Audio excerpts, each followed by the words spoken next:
மதுரை மாவட்டத்தில் நடைபெற்ற கிரானைட் முறைகேடு தொடர்பாக சகாயம் குழுவிடம் தூத்துக்குடி துறைமுக சுங்கத்துறை அதிகாரிகள் அறிக்கை தாக்கல் செய்துள்ளனர்.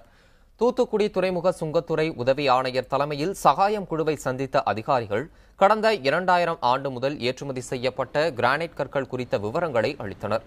கிரானைட் முறைகேடு தொடர்பாக 9ஆம் கட்ட விசாரணையை தொடங்கியுள்ள சகாயம் குழுவிடம் 1000க்கும் அதிகமான பக்கங்களை கொண்ட தகவல்களை மின்னணு வடிவில் அறிக்கையாக அளித்துள்ளனர். மேலும் முறைகேடுகள் குறித்து அறிக்கை அளிக்க வேண்டிய பிற துறை சார்ந்த அதிகாரிகளும் விரைவில் அவற்றை தாக்கல் செய்வார்கள் என எதிர்பார்க்கப்படுகிறது. மேலும் மதுரை மாவட்டம் முழுவதும் உள்ள 15 தனியார் மற்றும் பொதுத்துறை வங்கிகளிடமும் கிரானைட் நிறுவனங்களின் பணப்பரிவர்த்தனை குறித்த தகவல்கள் கோரப்பட்டுள்ளன. 9ஆம் கட்ட ஆய்வு முழுவதும் ஆவணங்களை சரிபார்க்கும் பணி நடைபெறும் என சகாயம் குழு தெரிவித்துள்ளது.